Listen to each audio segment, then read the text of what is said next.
હિંમતનગર સહકારી જીન નજીક સ્થાનિકો અને વેપારીઓ દ્વારા હાઈવે બ્લોક કરી વિરોધ પ્રદર્શન કરવામાં આવ્યું। સાબરકાંઠા જિલ્લામાંથી પસાર થતા અમદાવાદ ઉદયપુર નેશનલ હાઈવેનું 4 લેનમાંથી 6 લેનમાં રૂપાંતરણની કામગીરી ઘણા લાંબા વર્ષોથી ચાલી રહી છે।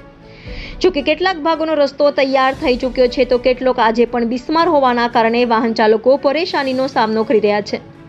હાઈવે પર ઠેર ઠેર ખાડા પડી ગયા છે તો જોકે હિંમતનગર શહેરના મોતીપુરા અને સહકારી જીન ચોકડી પાસે બે પુલનું કામ છેલ્લા 5 વર્ષ કરતાં વધુ સમયથી ચાલી રહ્યું છે, પરંતુ પૂરું ન થવાને કારણે બંને તરફનો હાઈવે સર્વિસ રોડ પર ડાયવર્ટ કરવામાં આવ્યો છે। અનેક રજૂઆતના અંતે પણ સમારકામ ન થવાને કારણે વેપારીઓ દ્વારા સહકારી જીન નજીક હાઈવે બ્લોક કરી વિરોધ પ્રદર્શન કરવામાં આવ્યું હતું, જેમાં કેટલાક વિરોધીએ તો પાણીમાં બેસીને વિરોધ નોંધાવ્યો હતો, જેને લઈને હાઈવે પર 3 થી 5 કિલોમીટરના બંને સાઈડ લાઈનો લાગી ગઈ હતી, જ્યારે પોલીસે બળપ્રયોગ કરી રસ્તો ખુલ્લો કર્યો હતો, જેમાં પોલીસે 5 થી વધુ લોકોની અટકાયત કરી રસ્તો ખુલ્લો કર્યો હતો અને ટ્રાફિક દૂર કર્યો હતો। પરંતુ વર્ષોથી ચોમાસામાં આ જ પરિસ્થિતિ સર્જાય છે, જેના કારણે વેપારીઓ સહિત રાહદારીઓ અને સ્થાનિકો અને વેપારીઓ પણ પરેશાન છે।